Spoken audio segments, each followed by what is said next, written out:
Question 1. Based on this case, identify scenario where the unauthorized changes to the mailing address were a result of internal data breaches and external data breaches.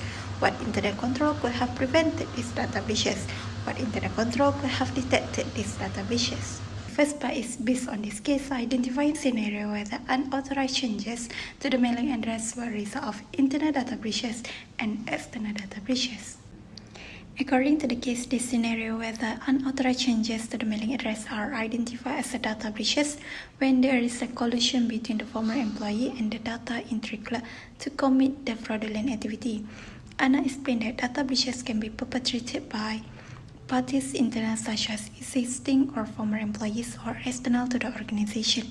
Therefore, Johan ran a task to match the suspicious mailing address with the address of current employee and former employee who left the company in the past 12 months. Now we move to the second part of this question, what internal control could have prevented these data breaches. The first one is access control. The bank should implement strict access control to limit access to sensitive data only to authorized personnel in order to prevent data breaches. Restrict access based on the job role and responsibility by ensuring the employee have access only to the information necessary for their task, aware of the potential for both internal and external data breaches resulting from unauthorized personal modification to customer personal information. Adam immediately assigned the data entry clerk to a less data sensitive task for the next month. The second internal control is authorization. Management should appoint managers or another authorized officer to have the power of review and approve the change of customer personal details such as mailing address. The process of changing personal detail as described in the case should involve verification of the customer through the submission of original identity document. The changes of customer personal detail form must be authorized by an authorized officer before any changes are made in the National Malaysian Bank computer system. Strong authorization control will help the National Malaysian Bank secure its operation and reduce the risk of unauthorized changes to the client data. The last part of this question, what internal control could have detected these data breaches? In the context of the National Malaysian Bank case, detective control could help the bank to detect or identify any unusual pattern or activity that may indicate data breaches. An intrusion detection system, IDS, is one type of internal control that can be applied. IDS will monitor a network or system for malicious activity by analyzing network traffic, system log, and other data sources to identify potential security incidents. IDS also can detect unauthorized access from users, including insiders within the organization. Each illegal activity or violation, the IDS generate alert or notification to system administrator or the security team. Another detective control that can be used is third-party software security. By outsourcing spars with cyber security providers, bring specialized expertise and knowledge in dealing with a wide range of security threats and vulnerabilities. Typically, these providers have access to advanced tools and technology that may be expensive or challenging for organizations to acquire on their own. These include threat intelligence platform, advanced analytics, and security monitoring tools. Okay, next we will move to the second question, which is what do you propose that the National Malaysian Bank should do to prevent further unauthorized changes in the customer personal details, and who do you think is responsible for these preventive measures? First is what do you propose that the National Malaysian Bank should do to prevent further unauthorized changes in customer personal details? First is secure the system. To prevent unauthorized change in customers' mailing addresses, top management of a National Malaysian Bank should implement multi-step verification for any modification to customers' personal details. As we can see in the National Malaysian Bank, there is a lack of stringent security measures concerning access to the customer information system. Therefore, it is very easily for the employees to manipulate customer information. Hence, the IT department can enhance the system by using multi-step verification. Furthermore, the top management of National Malaysian Bank should restrict employees' access to the customer data. Only personnel directly involved in the storing customer data should have access to confidential information. Access should be granted through a specific code or password that need to be entered each time employees log into the customer database. The use of a one-time password or OTP adds an extra layer of security, and the requisition of OTP should have limitation to prevent misuse. These measures ensures that only authorized personnel of the bank can access sensitive customer information, making the system more secure and less susceptible to external hacking attempts. Second prevention is we suggest that regularly audit the system. Regularly auditing the bank's IT system is a critical measure to ensure its compatibility with evolving technologies and prevent potential issues for both the bank and customer. As technology continually advances, the system functionality may be affected, and it's essential to align the system with the current technology standards. For instance, outdated system can pose risks such as data exploitation, making it easier for unauthorized access and data theft. The last one, we suggest that the bank to use Personal Data Protection Act, or we call it PDPA. Introducing the Personal Data Protection Act is another impactful measure to fortify the protection of customer data. This act serves as a robust shield against any potential misuse of unauthorized access to customer information. Should there be any unfortunate occurrence of a data breach or illegal exploitations, individuals affected by such incidents have the illegal recourse to bring their case to court. Perpetrators would then face prosecution under the provision of the Personal Data Protection Act 2013, marking it as a criminal offence. If found guilty, the consequences could involve significant fines, imprisonment, or a combination of both penalties. Now, for the question, who do you think is responsible for this preventive measure?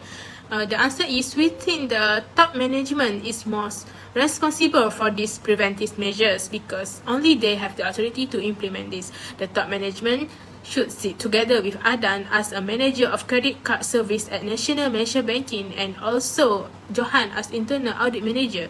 They should impress about their concern and seek for an improvement of security of customer data. Hi, I'm Natasha, and I will continue the presentation with the question 3.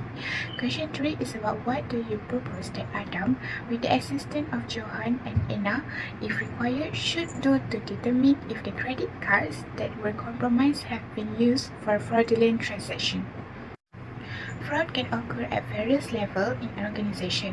Therefore, it is important to establish appropriate detective techniques.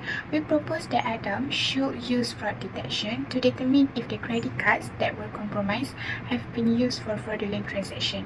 The way to determine if the credit cards that were compromised have been used for fraudulent transactions by using fraud detection. This entails activities and programs designed to identify fraud or misconduct that is occurring or has occurred. There are several ways to collect the information on fraud. The Code of Conduct confirmation is when employees sign an annual Code of Conduct outlining their responsibilities in the prevention and detection of fraud. They can be asked to report any known violation, while the whistleblower hotline can take the form of a telephone call or a web-based reporting system where the whistleblower can remain anonymous. With the assistance of Johan, the internal audit manager of the National Nation Bank, to determine if the credit cards that were compromised have been used for fraudulent transaction, he can launch an initial or a full investigation of suspected fraud, perform cost analysis and control improvement recommendation, monitor reporting or whistleblowing hotlines, conduct proactive audits to find misrepresentation and misstatement of information using CAAT techniques and data mining, uses analytical procedures and other high-risk accounts and transactions to identify the potential fraud. With the assistance of Anna, the IT security manager of the National Nation Bank, to determine if the credit cards that were compromised have been used for fraudulent transaction. She can perform checks on the bank information technology system and the credit card customer database. As an employee, she also can be the eyes and ears of an organization, and she should be empowered to maintain a workplace of integrity. She can report their suspicion of fraud to the employee hotline. the internal audit department or a member of management. To deter and detect fraud and abuse, many experts believe an employee hotline that is appropriately monitored is the single most cost-effective fraud detection and deterrent mechanism. Assalamualaikum and hi everyone, I am Nabilah Natasha and I will continue with question 4. The question is, what measures are available to the National Malaysian Bank to prevent the fraudulent use of the credit cards of the 80 customers whose credit card accounts have been compromised? There are several ways for National Malaysian Bank to prevent the fraudulent use of the credit cards of the 80 customers whose credit card accounts have been compromised. First, National Malaysian Bank should implement policies that encourage ethical behavior. Internal controls such as segregation of roles are the policies and procedures put in place to prevent and identify fraud and theft. As for National Malaysian Bank case, they should appoint one manager to monitor the data entry clerk tasks. It should be reviewed and updated on a regular basis to ensure that they are still effective and keep up with technology and other advancements. Next, National Malaysian Bank can prevent fraud by monitoring the organisation fraud risk management effectiveness by appointing one executive level members of management to be responsible for coordinating fraud risk management and reporting to the board. In this case, National Malaysian Bank should have a strong control environment, include the following. The first one, a code of conduct, ethics policy or fraud policy to set the appropriate tone at the top. Ethics and whistleblower programs to report fraud, and the last one is oversight by the audit committee, board or other oversight body. The third preventive measures for National Malaysian Bank is by spreading awareness of the fraudulent activities to the employees. Awareness affects all employees. The fraud risk policy, including the types of fraud and the consequences connected with them, should be acknowledged by everyone in the organization. Those attempting to conduct fraud will be aware that management is watching and hopefully this will prevent them. Employees who are not persuaded to conduct fraud will be alerted to potential signs of fraud or theft.